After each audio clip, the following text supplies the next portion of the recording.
అడవి గుట్టలో ఏం జరిగింది తెలుసుకోవాలంటే నేడే చూడండి కానిస్టేబుల్ కనకం వెబ్ సిరీస్ మీ ఈటీవీ విన్ యాప్లో ఫస్ట్ ఎపిసోడ్ ఫ్రీ.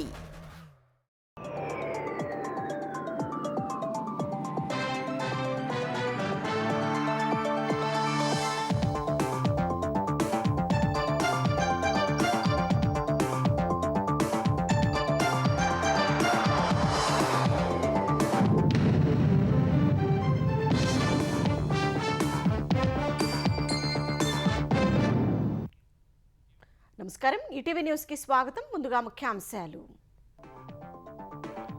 ఏపీలో నాలా చట్టం రద్దుతో ప్రజలు నిర్మాణదారుల సమస్యలకు తెర.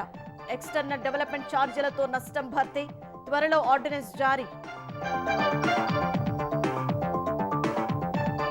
ఏపీలో మోలార్ మెక్స్ సంస్థ 9,000 కోట్ల పెట్టుబడి. రామాయపట్నం, మచిలీపట్నం పోర్టుల్లో లాజిస్టిక్స్ అభివృద్ధి, 10,000 మందికి ఉపాధి. అమరావతిలో ఐబీఎం క్వాంటమ్ కంప్యూటర్ ఉచితంగా ఉపయోగించుకోవచ్చన్న సంస్థ, స్థలం కేటాయించేందుకు ప్రభుత్వం అంగీకారం. ఐఐటి రూర్కీకే కాళేశ్వరం పునరావాస డిజైన్లు సీడీఓకు అప్పగించాలన్న నిర్ణయం వెనక్కి, నీటిపారుదల శాఖ ప్రతిపాదనపై సర్వత్రా చర్చ. తెలంగాణలో నేటి నుంచి రెండో విడత పనుల జాతర. 2,199 కోట్లతో 1,00,000కు పైగా పనులకు ప్రణాళిక. ప్రజాప్రతినిధులు పాల్గొనాలని మంత్రి పిలుపు. ముగిసిన సినీ కార్మిక సంఘాల సమ్మె. 22.5% వేతనాల పెంపునకు అంగీకారం. సీఎం రేవంత్ రెడ్డికి కృతజ్ఞతలు తెలిపిన ఇరుపక్షాలు. భారత్పై అమెరికా సుంకాలను వ్యతిరేకించిన చైనా. కలిసి పనిచేద్దామని పిలుపు. అదనపు టారిఫ్ల తరకమేంటో అర్థం కావడం లేదన్న జైశంకర్.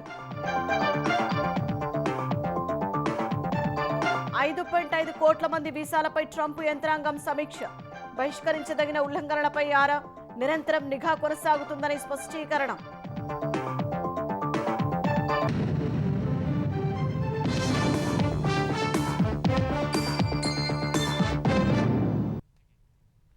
ఆంధ్రప్రదేశ్లో ఇకపై వెంచర్లు వెయ్యాలన్నా, పరిశ్రమలు పెట్టాలన్నా భూ మార్పిడి కోసం కార్యాలయాల చుట్టూ తిరగాల్సిన అవసరం లేదు. అధికారులకు ముడుపులు చెల్లించాలని దిగాలు ఉండదు. ఆంధ్రప్రదేశ్ మంత్రిమండలి నాలా చట్టం రద్దు చేయడంతో ఈ సమస్యలన్నింటికీ తెరపడనుంది. ఈ నిర్ణయంతో నిర్మాణ, పారిశ్రామిక, పర్యాటక రంగాల్లో పెట్టుబడులకు మరింత ఊతం లభించనుంది. నాలా చట్టం రద్దు చేస్తూ ఆంధ్రప్రదేశ్ మంత్రిమండలి తీసుకున్న నిర్ణయంతో వివిధ నిర్మాణాలకు అనుమతుల్లో జాప్యంతో ఏళ్లుగా ఇబ్బంది పడుతున్న ప్రజలు, వ్యాపారుల సమస్యలకు పరిష్కారం లభించనుంది. రెవెన్యూ కార్యాలయాల చుట్టూ తిరిగే పరిస్థితి ఇకపై ఉండదు. పురా నగరపాలక సంస్థలు, పంచాయతీలు, పట్టణాభివృద్ధి సంస్థల నుంచి నిర్మాణాలకు అనుమతులు తీసుకోవడం సులభతరం కానుంది.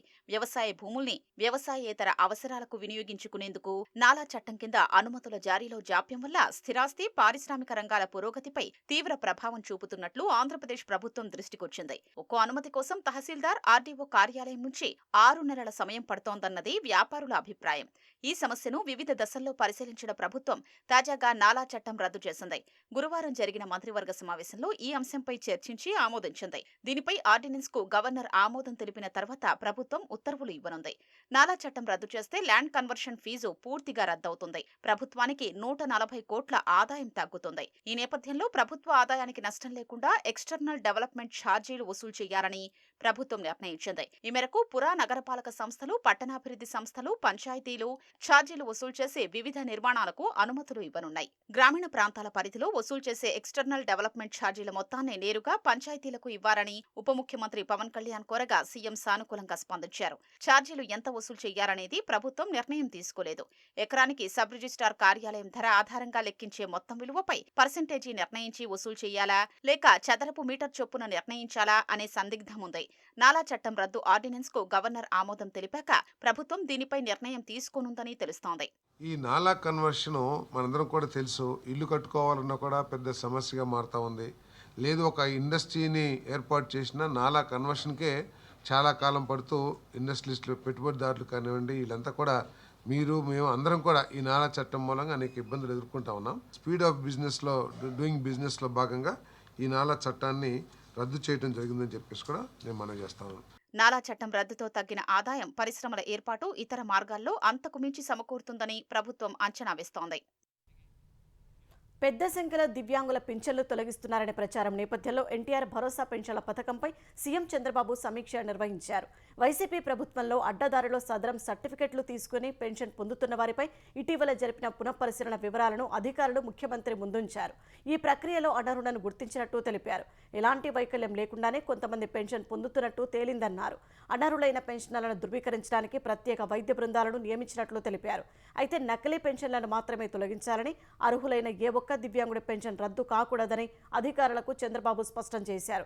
తాత్కాలిక సర్టిఫికెట్లతో దివ్యాంగుల పెన్షన్, హెల్త్ పెన్షన్ పొందేవారికి ఎప్పటిలానే పింఛన్ అందించాలని ముఖ్యమంత్రి ఆదేశించారు. అర్హులకు ఇచ్చిన నోటీసులు వెనక్కి తీసుకోవాలని తేల్చి చెప్పారు. ఆంధ్రప్రదేశ్లో పోర్టుల అభివృద్ధికి ఏపీ మోలార్ మిక్స్ అనుబంధ సంస్థ ఏపీఎం టెర్మినల్స్, ఏపీ మారిటైమ్ బోర్డుతో అవగాహన ఒప్పందం కుదుర్చుకుంది. 9,000 కోట్ల పెట్టుబడితో రామాయపట్నం, మజిలీపట్నం, మూలాపేట పోర్టులో లాజిస్టిక్స్ సౌకర్యాలను ఏపీఎం టెర్మినల్స్ అభివృద్ధి చేయనుంది. ముఖ్యమంత్రి చంద్రబాబు సమక్షంలో AP maritime board, APM terminals సంస్థలు ఒప్పందం చేసుకున్నాయి. ఈ పోర్టుల్లో ఆధునిక టెర్మినల్స్, కార్గో హ్యాండ్లింగ్ వ్యవస్థలను ఏర్పాటు చేసి వాటిని నిర్వహణను ఏపీఎం సంస్థ చేపట్టనుంది. తద్వారా ప్రత్యక్షంగా 10,000 మందికి ఉద్యోగ అవకాశాలు దక్కే అవకాశం ఉంది. దేశీయ సరుకు రవాణాకు ఏపీఎం టెర్మినల్స్ సంస్థ సేవలు ఉపకరించాలని సీఎం స్పష్టం చేశారు. పోర్టులకు అనుబంధంగా ఆర్థిక ఎకోసిస్టమ్ను రూపొందించాలని సూచించారు. పోర్టులు, లాజిస్టిక్స్తో ఏపీని ఫ్యూచర్ ఎకానమీగా తయారు చేయాలనేదే తమ లక్ష్యమని ఆయన తెలిపారు. రైలు, రోడ్డు, అంతర్గత జలమార్గాలు, వాయు మార్గాల ద్వారా రవాణా అయ్యే కార్గోకు సంబంధించి సమగ్ర ప్రణాళిక రూపకల్పనలో సహకారం అందించాలని ఏపీఎం టెర్మినల్స్ సంస్థను చంద్రబాబు కోరారు. ముఖ్యమంత్రి చంద్రబాబు మధ్యాహ్నం కేంద్ర ఆర్థిక మంత్రి నిర్మలా సీతారామన్తో భేటీ కానున్నారు. ఏపీకి రావాల్సిన ఆర్థిక వనరులు, వివిధ ప్రాజెక్టులకు అనుమతులపై ఆమెతో చర్చించనున్నారు.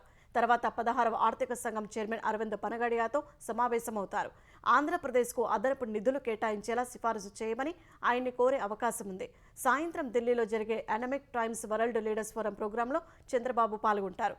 తర్వాత కేంద్ర సాంకేతిక శాఖ కార్యదర్శి అభయ్ కరందికర్ను కలిసి రాష్ట్రానికి సంబంధించిన ప్రాజెక్టులపై చర్చించనున్నారు. కాళేశ్వరం బ్యారేజీల పునరావాస డిజైనర్ విషయంలో తెలంగాణ నీటిపారుదల శాఖ తీసుకుంటున్న నిర్ణయాలు చర్చనీయాంశంగా మారాయి. పునరావాస డిజైనర్తో సంబంధం లేకుండా నేరుగా ఐఐటి రూర్కీకి బాధ్యతలు అప్పగించాలని నిర్ణయించినట్లు తెలిసింది. ఈ విషయాన్ని నీటిపారుదల శాఖ వర్గాలు కూడా ధృవీకరించాయి. కాళేశ్వరం బ్యారేజీల పునరావాస డిజైన్ బాధ్యతల్ని సెంట్రల్ డిజైన్ ఆర్గనైజేషన్ కు మాత్రమే ఇవ్వాలని కొద్ది రోజుల క్రితం నీటిపారుదల శాఖ ఉన్నత స్థాయిలో నిర్ణయం తీసుకుంది. ఈ మేరకు పునరావాస డిజైనర్ కోసం ఆసక్తి ఉన్న వారి నుంచి దరఖాస్తులు స్వీకరించడానికి ముసాయిదాను సీడీఓ తయారు చేసింది.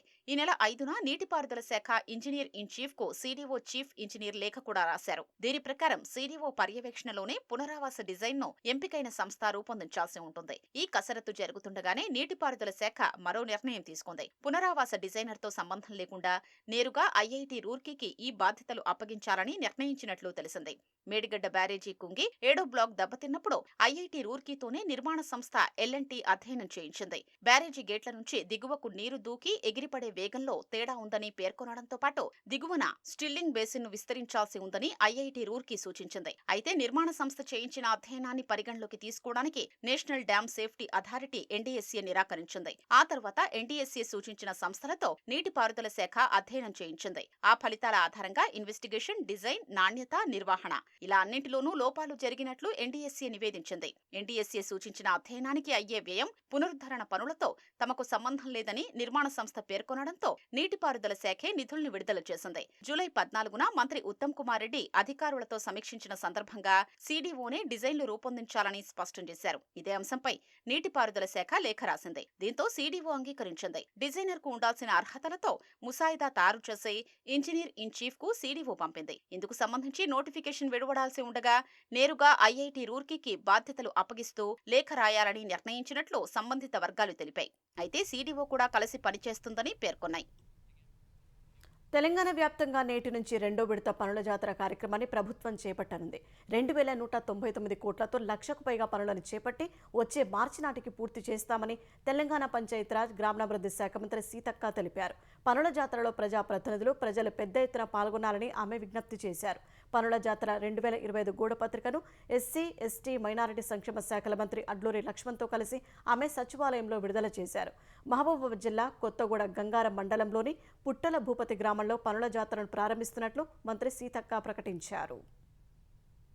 పనుల జాతరలో 89 కోట్లతోటి అంగన్వాడీ భవనాలు, అదేవిధంగా గ్రామ పంచాయతీ భవనాల నిర్మాణం, కాంపౌండ్ల నిర్మాణం చేస్తూ ఉన్నాం. ప్రభుత్వ పాఠశాలలో మరుగుదొడ్ల నిర్మాణం చేస్తూ ఉన్నాం.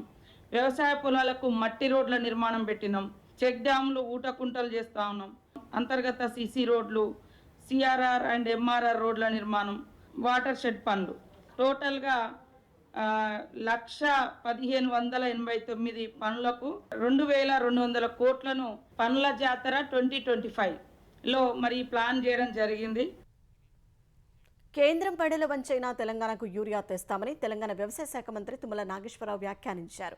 రైతులకు యూరియా స్టాక్ ఎప్పుడు వస్తుందో తెలిసేలా ముందస్తు ప్రణాళిక తయారు చేసుకోవాలని అధికారులకు ఆయన సూచించారు. యూరియా లభ్యతపై జిల్లా వ్యవసాయ అధికారులతో మంత్రి వీడియో కాన్ఫరెన్స్ నిర్వహించారు. యూరియా స్టాక్ వివరాలు ఎప్పటికప్పుడు తెప్పించుకోవాలని ఆదేశించారు. ట్రాన్స్పోర్టింగ్లో సమస్యలు ఉంటే కలెక్టర్లతో సమన్వయం చేసుకోవాలని సూచించారు. ప్రైవేట్ డీలర్ల వద్ద ఉన్న యూరియా నిల్వలను కూడా రైతులకు అమ్మేలా చూడాలని ఆదేశించారు. ఎవరైనా ప్రైవేట్ డీలర్లు ఎక్కువ ధరకు అమ్మితే వారిపై కఠిన చర్యలు తీసుకోవాలన్నారు. యూరియా అమ్మకాలలో పాస్బుక్ అనుసంధానం చేసే అవకాశాలను పరిశీలించాలని అధికారులను మంత్రి కోరారు. మూసీ సుందరీకరణ పేరుతో కాంగ్రెస్ ప్రభుత్వం ప్రజల సొమ్ము దోచుకోవడానికి సిద్ధమవుతోందని బీఆర్ఎస్ కార్యనిర్వాహక అధ్యక్షుడు కేటీఆర్ మండిపడ్డారు. మూసీ అభివృద్ధి కోసం అన్ని సిద్ధం చేసి 16,000 కోట్లతో మాస్టర్ ప్లాన్ డిపిఆర్ తయారు చేస్తే కాంగ్రెస్ ప్రభుత్వం అంచనాలను 1,50,000 కోట్లకు పెంచి దోపిడీకి పాల్పడుతోందని కేటీఆర్ ఆరోపించారు. ఈ ప్రజాధనం దోపిడీని ముమ్మాటికి ఎండగడతామని, ఖచ్చితంగా అడ్డుకుంటామన్నారు. ఢిల్లీకి మూటలు పంపుతూ పదవి కాపాడుకోవడానికి నగర అభివృద్ధి అనే అందమైన ముసుగు తొడిగారని దుయ్యబట్టారు. కాళేశ్వరం ప్రాజెక్టు కూలిపోయిందని పచ్చి అబద్ధాలు చెబుతూ మరోవైపు అదే ప్రాజెక్టులో అంతర్భాగమైన కొండపోచమ్మ సాగర్ నుంచి గోదావరి నీటిని తీసుకుంటామని చెప్పడం కాంగ్రెస్ ద్వంద్వ వైఖరికి నిదర్శనమని కేటీఆర్ పేర్కొన్నారు. పశ్చిమ బెంగాల్ రాజధాని కోల్కతాలో 3 కొత్త మెట్రో కారిడార్లను ప్రధాని నరేంద్ర మోదీ నేడు ప్రారంభించనున్నారు. నోపారా నుంచి బిమాన్ బందర్ మెట్రో మార్గంలో ఎల్లో, గ్రీన్, ఆరెంజ్ కారిడార్లకు మోదీ జెండా ఊపనున్నారు. ఈ ప్రారంభోత్సవానికి పశ్చిమ బెంగాల్ సీఎం మమతా బెనర్జీ గైర్హాజరు కానున్నారు. బీజేపీ పాలిత రాష్ట్రాల్లో వలస కార్మికులను వేధిస్తున్నారని టీఎంసీ నేతలు ఆరోపిస్తున్న నేపథ్యంలో ఈ నిర్ణయం తీసుకున్నట్లు తెలుస్తోంది. 40 ఏళ్ల చరిత్ర కలిగిన కోల్కతా మెట్రోకు ఈ 3 కొత్త మెట్రో కారిడార్ల ద్వారా విమానాశ్రయం సహా మరిన్ని ప్రాంతాలకు అనుసంధానం ఏర్పడుతుంది. గేమ్ చేంజర్గా పెరుగున్న మెట్రో గ్రీన్ లైన్ను 2.45 కిలోమీటర్ల మేర పెంచారు. ఇది రైల్వే లైన్, హౌడా, సీల్దా జంట స్టేషన్లను కలుపుతోంది. ఎల్లో లైను 6.77 కిలోమీటర్లకు పెంచగా ఆరెంజ్ మెట్రో లైను 4.4 కిలోమీటర్లు పెంచారు. ట్రాఫిక్ ద్వారా 50 నిమిషాలు పట్టే ప్రయాణ సమయం ఈ మెట్రో కారిడార్ల వల్ల 11 నిమిషాలకు తగ్గనుందని అధికార వర్గాలు వెల్లడించాయి. అమరావతి క్వాంటమ్ వ్యాలీకి ఐబీఎం సంస్థ రూపొందించిన క్వాంటమ్ కంప్యూటర్ రాబోతోంది. అమరావతి క్వాంటమ్ వ్యాలీలో నిర్మించే భవనంలో క్వాంటమ్ కంప్యూటర్ ఏర్పాటుకు స్థలం ఇవ్వాలని, ఇందుకు ప్రభుత్వం సొమ్ము చెల్లించాల్సిన అవసరం లేదని ఐబీఎం సంస్థ ప్రతిపాదించింది. ఈ కేంద్రం నిర్వహణకు అవసరమైన విద్యుత్, కూలింగ్ ఖర్చును ప్రభుత్వమే భరించాలని కోరింది. ప్రతిగా రాష్ట్ర పరిశోధన సంస్థలు ప్రభుత్వం ఎలాంటి ఛార్జీలు చెల్లించకుండా ఏడాదిలో 365 రోజుల పాటు క్వాంటమ్ కంప్యూటర్ వాడుకోవచ్చని పేర్కొంది.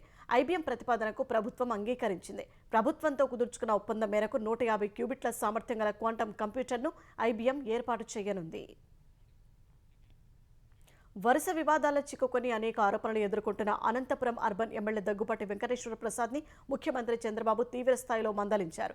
మంత్రివర్గ సమావేశం ముగిశాక వెంకటేశ్వర ప్రసాద్ని సీఎం తన ఛాంబర్కి పిలిపించారు. ఎమ్మెల్యే వివరణ ఇచ్చేందుకు ప్రయత్నించగా వినేందుకు కూడా సీఎం ఇష్టపడలేదని తెలిసిందే. పద్ధతి మార్చుకోకపోతే ఉపేక్షించబోనని హెచ్చరించినట్టు సమాచారం. ఎందరో సీనియర్లు పోటీపడ్డా వారిని కాదని, ఎన్నికల్లో టికెట్ ఇచ్చామని, తొలిసారి ఎమ్మెల్యేగా ఎన్నికైన వ్యక్తి బాధ్యతగా ఉండాల్సింది పోయి తరచూ వివాదాలు చిక్కుకోవడమేంటని సీఎం అడిగినట్లు తెలిసిందే. ఇకపై ఎలాంటి ఫిర్యాదులు రావడానికి వీల్లేదని, పార్టీకి ప్రభుత్వానికి చెడ్డ పేరు తెచ్చేలా ప్రవర్తిస్తే సహించబోరని చెప్పినట్లు సమాచారం. మెగా డిఎస్సీ మెరిట్ జాబితాను నేడు విడుదల చేయనున్నట్లు ఆంధ్రప్రదేశ్ విద్యాశాఖ మంత్రి లోకేష్ తెలిపారు. మెరిట్ జాబితాను డిఎస్సీ అధికారిక వెబ్సైట్లలో ఉంచుతామని చెప్పారు. అభ్యర్థులు అధికారిక వెబ్సైట్ల నుంచి మాత్రమే సమాచారం పొందాలని స్పష్టం చేశారు. అభ్యర్థులు ఒరిజినల్ సర్టిఫికెట్లు, ఇటీవల తీసుకున్న కుల ధృవీకరణ పత్రం, గెస్టెడ్ అధికారితో ధృవీకరించిన 3 సెట్ల జిరాక్స్ కాపీలు, 5 పాస్పోర్టు ఫోటోలతో ధృవపత్రాల పరిశీలనకు హాజరు కావాల్సి ఉంటుంది. దళారులను నమ్మి మోసపోవద్దని మంత్రి లోకేష్ సూచించారు. రాజధాని అమరావతిపై అసత్య ప్రచారం కేసులో విచారణకు హాజరైన పొన్నూరు వైసీపీ సమన్వయకర్త అంబటి మురళి అడిగిన ప్రశ్నలకు గుర్తులేదు, తెలియదు అని చెప్పినట్లు పోలీసులు వెల్లడించారు. గురువారం గుంటూరు జిల్లా తాడేపల్లి పోలీస్ స్టేషన్లో అంబటి మురళి విచారణకు హాజరయ్యారు. సుమారు గంటన్నర పాటు విచారించిన పోలీసులు మొత్తం 13 ప్రశ్నలను సంధించారు. మురళి సమాధానాలను కోర్టుకు నివేదిక రూపంలో అందజేస్తామని సీఐ వీరేంద్రబాబు చెప్పారు. త్వరలోనే సాక్షి యాజమాన్యానికి నోటీసులు ఇచ్చి విచారణకు పిలుస్తామని స్పష్టం చేశారు. ముందస్తు ప్రణాళిక లేకపోవడం వల్లే రాజధానిలోకి నీళ్లు వచ్చాయని చెప్పినట్లు అంబటి మురళి చెప్పారు. వరంగల్ మామునూరు విమానాశ్రయం భూసేకరణకు సంబంధించి రైతులకు ఇచ్చే పరిహారం వేగవంతం చేశామని తెలంగాణ దేవాదాయ శాఖ మంత్రి కొండా సురేఖ తెలిపారు. ఇప్పటికే 34 కోట్లు వారి ఖాతాలో జమ చేసినట్లు వివరించారు.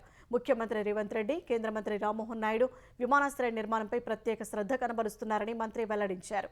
వరంగల్ అభివృద్ధిపై అధికారులతో సమీక్ష నిర్వహించిన ఆమె వరదల్లో నష్టపోయిన వారికి ఆదుకుంటామన్నారు. అంతకుముందు వరంగల్ తూర్పు నియోజకవర్గంలో పర్యటించిన మంత్రి కొండా సురేఖ పలు అభివృద్ధి కార్యక్రమాలకు శ్రీకారం చుట్టారు. వేతనాలు పెంచాలంటూ 18 రోజులుగా సినీ కార్మికులు, కార్మిక సంఘాలు చేపట్టిన ఆందోళన ఎట్టకేలకు ముగిసింది. ముఖ్యమంత్రి రేవంత్ రెడ్డి చొరవతో వేతనాలతో పాటు ఇతర అంశాలపై నిర్మాతలు, కార్మిక సంఘాల మధ్య అంగీకారం కుదరడంతో నేటి నుంచి చిత్రీకరణలు తిరిగి ప్రారంభం కానున్నాయి. ఎఫ్డీసీ చైర్మన్ దిల్రాజు, కార్మిక శాఖ అదనపు కమిషనర్ గిరిధర్ సమక్షంలో ఫెడరేషన్ నాయకులు, నిర్మాతలు 6 గంటలకు పైగా చర్చలు జరిపారు. 22.5% వేతనాల పెంపునకు అంగీకారం కుదిరింది. ఒప్పందం ప్రకారం 2000 కన్నా తక్కువ వేతనాలున్న వారికి తొలి ఏడాది 15%, రెండో ఏడాది 2.5%, మూడో ఏడాది 5% పెంపుదల ఉంటుంది. 2 నుంచి 5,000 రూపాయల వేతనం ఉన్నవారికి తొలి ఏడాది 2.5%, రెండో మూడో ఏడాది 5% చొప్పున పెంచనున్నారు. ఫెడరేషన్ నాయకులు, ఛాంబర్ ప్రతినిధులు, కార్మిక శాఖ అధికారులతో కూడిన కమిటీ ఇతర సమస్యలపై చర్చించనుంది. సమస్య పరిష్కారం కోసం చొరవ చూపిన సీఎం రేవంత్ రెడ్డికి మెగాస్టార్ చిరంజీవి కృతజ్ఞతలు తెలిపారు. ఫిలిం ఫెడరేషన్ కూడా సీఎంకు కృతజ్ఞతలు తెలిపింది. మొత్తం కూడా 22.5%, 30%కి మేము 22.5% వరకు ఇస్తామని ఒప్పుకోవడం జరిగింది. మన దగ్గర స్కిల్ లేకపోతే కనుక బయట నుంచి తెచ్చుకోవచ్చు అన్నారు. సో దానికి కూడా అంగీకరించడం జరిగింది. ఆదివారాల విషయంలో ఇప్పటిదాకా డబుల్ కాల్ షీట్లు ఉండేవి, దాన్ని 1.5 కాల్ షీట్ కింద పరిగణించడం జరిగింది. ఇంకా అలాగే ఫైటర్స్, డాన్సర్స్ కూడా వారికి కూడా 7.55 పెట్టడం జరిగింది. రాష్ట్ర ప్రభుత్వానికి మనం కూడా చేయూతగా ఉండాలనే ఉద్దేశంతోనే వీటన్నిటి కూడా ఒప్పుకోవడం జరిగింది. పూర్తిగా మేము విధులకి హాజరు కావడానికి అంగీకారం తెలపడమైనది. అమెరికా వీసాలు కలిగి ఉన్న 55 మిలియన్ల విదేశీయుల రికార్డులను సమీక్షిస్తున్నట్లు ట్రంప్ యంత్రాంగం వెల్లడించింది. వారు బహిష్కరించదగిన ఉల్లంఘనలకు పాల్పడ్డారా అని పరిశీలిస్తున్నట్లు తెలిపింది. అమెరికా వీసాదారులు అందరూ నిరంతరం పరిశీలనలో ఉంటారని పేర్కొంది. వీసా గడువు ముగిసినా అమెరికాలోనే ఉండడం, నేరాలు, ప్రజాభద్రత ముప్పు, ఉగ్రవాద కార్యకలాపాల్లో పాల్గొనడం వంటి అంశాలపై దృష్టి పెట్టినట్లు వివరించింది. ఏదైనా సమాచారం దొరికితే వారి అమెరికా వీసా రద్దవుతుందని ట్రంప్ యంత్రాంగం స్పష్టం చేసింది. నిబంధనలు ఉల్లంఘించే వీసాదారులు అమెరికాలోనే ఉంటే వారు బహిష్కరణకు గురవుతారని చెప్పింది. లా ఎన్ఫోర్స్మెంట్, ఇమిగ్రేషన్ రికార్డులు సహా అందుబాటులో ఉన్న సమాచారమంతా సమీక్షిస్తామని ట్రంప్ యంత్రాంగం పేర్కొంది. భారత్పై అమెరికా 50% సుంకాల విధింపు, వాటిని మరింత పెంచుతామని ఆ దేశం చేస్తున్న బెదిరింపులకు పూర్తిగా వ్యతిరేకిస్తున్నట్లు చైనా పేర్కొంది. వాణిజ్య సుంకాల యుద్ధాలు ప్రపంచ ఆర్థిక వ్యవస్థను దెబ్బతీస్తున్నాయని భారత్లో చైనా రాయబారి జూ ఫిహాంగ్ ఢిల్లీలో తెలిపారు. భారత్, చైనా సంబంధాలు తిరిగి పట్టాలెక్కుతున్న తరుణంలో ఆయన చేసిన వ్యాఖ్యలు ప్రాధాన్యం సంతరించుకున్నాయి. చైనాలో తియాన్జిన్ వేదికగా షాంఘై సహకార సంస్థ SCO శిఖరాగ్ర సదస్సు జరగనున్న వేళ భారత్ సహా అన్ని పక్షాలతో కలిసి పనిచేసేందుకు సిద్ధమని ఫిహాంగ్ స్పష్టం చేశారు. అంతర్జాతీయ వేదికపై పెను మార్పులు చోటు చేసుకున్నాయన్న ఆయన అభివృద్ధి చెందుతున్న దేశాలుగా భారత్, చైనాలు ఐక్యంగా ఉంటూ పరస్పరం సహకరించుకోవాలన్నారు. ఇరు దేశాల మధ్య స్నేహం ఆసియాకు, ప్రపంచానికి మేలు చేకూరుస్తుందని ఫిహాంగ్ అన్నారు. రష్యా నుంచి అత్యధిక చమురు కొనుగోలు చేస్తున్న దేశం భారత్ కాదని చైనా అని విదేశాంగ మంత్రి జయశంకర్ పేర్కొన్నారు. రష్యా నుంచి భారీ స్థాయిలో LPG దిగుమతి చేసుకుంటున్న దేశం కూడా భారత్ కాదని ఐరోపా యూనియన్ అని వెల్లడించారు. 3 రోజుల పర్యటనకు మాస్కో వెళ్లిన ఆయన రష్యా నుంచి చమురు కొనుగోలు చేస్తున్నందుకు భారత్పై అమెరికా విధించిన సుంకాలపై స్పందించారు. నిన్న రష్యా అధ్యక్షుడు పుతిన్ను కలిసిన జయశంకర్ ఆ దేశ విదేశాంగ మంత్రి సెర్గీ లావ్రోవ్తో సమావేశమయ్యారు. తర్వాత మీడియా సమావేశంలో భారత్పై అమెరికా విధించిన సుంకాలపై ఓ విలేకరి అడిగిన ప్రశ్నకు జయశంకర్ ఘాటుగా సమాధానమిచ్చారు. ప్రపంచ ఇంధన ధరల స్థిరీకరణకు భారత్ సాయాన్ని అమెరికా కోరిందన్న ఆయన రష్యా నుంచి చమురు కొనుగోలు చేయాలని కూడా అగ్రరాజ్యమే సూచించిందన్నారు. 2022 తర్వాత రష్యాతో వాణిజ్యం అత్యధికంగా జరిపిన దేశం కూడా భారత్ కాదని స్పష్టం చేశారు. అయినా భారత్ పైన అధిక సుంకాలు విధించడంలోని తర్కమేంటో అర్థం కావడం లేదని జయశంకర్ పేర్కొన్నారు. ఆన్లైన్ గేమ్స్ను నేరంగా పరిగణించే the promotion and regulation of online gaming bill 2025 online money గేమ్ల హానికరమైన ప్రభావం నుంచి సమాజాన్ని రక్షిస్తుందని ప్రధాని నరేంద్ర మోదీ పేర్కొన్నారు. పార్లమెంట్లో ఆన్లైన్ గేమింగ్ బిల్లుకు ఆమోదం లభించాక ఆయన ఎక్స్లో స్పందించారు. ఈ బిల్లుతో దేశాన్ని ఆవిష్కరణలు, సృజనాత్మకతతో కూడిన గేమింగ్ హబ్గా మారుతుందన్నారు. సోషల్ గేమ్స్, ఈ స్పోర్ట్స్ను ప్రోత్సహిస్తుందని మోదీ వెల్లడించారు. ఇదే సమయంలో మనీ గేమ్ల ప్రభావం నుంచి సమాజాన్ని కాపాడుతుందన్నారు. ఢిల్లీ ముఖ్యమంత్రి రేఖా గుప్తాపై దాడి నేపథ్యంలో ఆమెకు జెడ్ కేటగిరీ భద్రతను కల్పించాలని కేంద్రం నిర్ణయించింది. గుప్తా అధికార నివాసంతో పాటు సివిల్ లైన్స్లోని రాజ్ నివాస్ మార్గ్లో ఉన్న క్యాంపు కార్యాలయంలో సిఆర్పీఎఫ్కు చెందిన వీఐపీ భద్రతా దళం రేఖా గుప్తాకు రక్షణ కల్పించనున్నట్లు సంబంధిత అధికారులు వెల్లడించారు. కేంద్ర మంత్రి అమిత్ షా, గాంధీ కుటుంబానికి ఈ బలగాలే పహారా కాస్తున్నాయి. 22 నుంచి 25 మంది సిఆర్పీఎఫ్ కమాండోలు రాత్రి మొబళ్ళు ఢిల్లీ సీఎంకు రక్షణ కల్పిస్తారు. మరోవైపు రేఖా గుప్తాపై దాడికి పాల్పడిన నిందితుడికి ద్వారకా మెజిస్ట్రేట్ కోర్టు 5 రోజుల పోలీస్ కస్టడీ విధించింది. సర్వీసులో ఉన్నప్పుడు చందాదారులు చనిపోతే ఇచ్చే ఎక్స్గ్రేషియాను ఉద్యోగుల భవిష్య నిధి సంస్థ ఈపీఎఫ్ఓ 8.8 లక్షల రూపాయల నుంచి 15 లక్షల రూపాయలకు పెంచింది. కొత్త నిబంధన ఈ ఏడాది ఏప్రిల్ 1 నుంచి అమల్లోకి వచ్చినట్లు తెలిపింది. 2026 ఏప్రిల్ 1 నుంచి ఎక్స్గ్రేషియా ఏటా 5% పెరుగుతుందని వెల్లడించింది. ఈపీఎఫ్ఓ ఆధ్వర్యంలో నడుస్తున్న ఉద్యోగుల పింఛన్ పథకం ఈపీఎస్ 1995 కింద ప్రతి 2 పింఛన్దారులు ఒకరికి అందేది నెలకు 1500 రూపాయల కంటే తక్కువేనని కేంద్రం వెల్లడించింది. 81.48 లక్షల మంది పింఛన్లలో కేవలం 53,541 మందికే 6,000 పైబడి అందుతోందని తెలిపింది. ఈ విషయాన్ని కేంద్ర కార్మిక ఉపాధి కల్పన శాఖ సహాయ మంత్రి శోభా కరంద్లాజే రాజ్యసభకు ఇచ్చిన లిఖితపూర్వక సమాధానంలో వెల్లడించారు. నిర్వహణలో లేని ఖాతాలో పీఎఫ్ సొమ్ము 10,899 కోట్ల రూపాయలు ఉందని ఆమె తెలిపారు.